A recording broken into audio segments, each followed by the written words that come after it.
12 വർഷങ്ങൾക്ക് മുൻപ് കാസർഗോഡിനെ വർഗീയ അന്തരീക്ഷത്തിലേക്ക് നയിച്ച പ്രമാദമായ സന്ദീപ് വധക്കേസിലെ 8 പ്രതികളെയും കുറ്റക്കാരല്ലെന്ന് കണ്ട് കോടതി വെറുതെ വിട്ടു.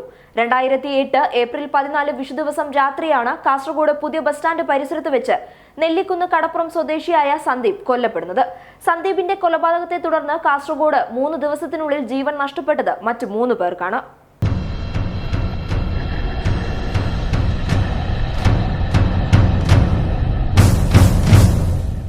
വ്യാജ സാക്ഷികളെയും ഈ രേഖകളെയും വ്യാജമാണെന്ന് മനസ്സിലാക്കിയതിൻ്റെ അടിസ്ഥാനത്തിൽ പ്രതികളെല്ലാം തന്നെ നിരപരാധികളാണെന്ന് ബോധ്യപ്പെട്ടതിൻ്റെ അടിസ്ഥാനത്തിൽ ഇവരെ ഇന്നേ ദിവസം വെറുതെ വിടുകയാണ് ചെയ്തത്.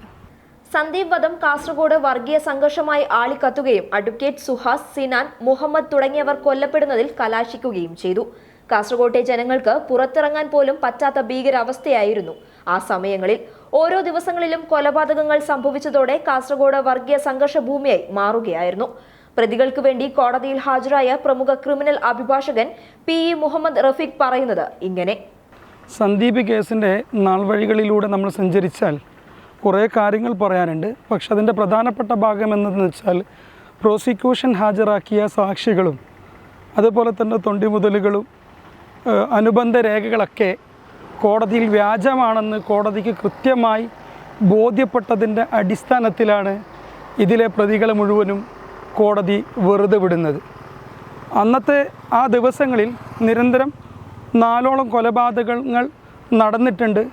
ആ നടന്ന സമയത്ത് പോലീസിലുണ്ടായ അന്വേഷണത്തിലെ വീഴ്ചയും മറ്റുമാണ് ഇതിലെ തീർത്തും സംഭവവുമായി ഒരു ബന്ധവുമില്ലാത്ത നിരപരാധികളെ കോടതിയിൽ ഹാജരാക്കി പ്രതിപട്ടികയിൽ ഉൾപ്പെടുത്തി ചാർജ് ഷീറ്റ് കൊടുക്കുന്നത്.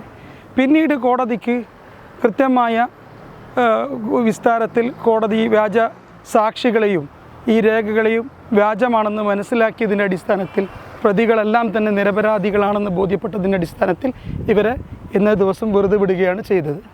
പൗവലിലെ മുഹമ്മദ് റഫീഖ്, ഫോർട്ട് റോഡിലെ ഷഹൽഖാൻ, ചെങ്കള 4 മൈൽ സ്വദേശിയായ പി അബ്ദുൾ റഹ്മാൻ, വിദ്യാനഗറിലെ എ അബ്ദുൾ സത്താർ, ചെങ്കള തൈവളപ്പിലെ KM അബ്ദുൾ അസ്ലം, ഉളിയത്തടുക്കയിലെ M ഹാരിസ്, അണങ്കൂറിലെ ഷെബീർ, ഉളിയത്തടുക്കയിലെ മുഹമ്മദ് റാഫി എന്നിവരെയാണ് കോടതി വെറുതെ വിട്ടത്. പ്രോസിക്യൂഷനു വേണ്ടി സ്പെഷ്യൽ പ്രോസിക്യൂട്ടർ അഡ്വക്കേറ്റ് അശോകനാണ് ഹാജരായത്. പ്രതികൾക്ക് വേണ്ടി പ്രമുഖ ക്രിമിനൽ അഭിഭാഷകർ PC നൌഷാദ്, പി മുഹമ്മദ് റഫീഖ് എന്നിവരും ഹാജരായി. News desk public Kerala.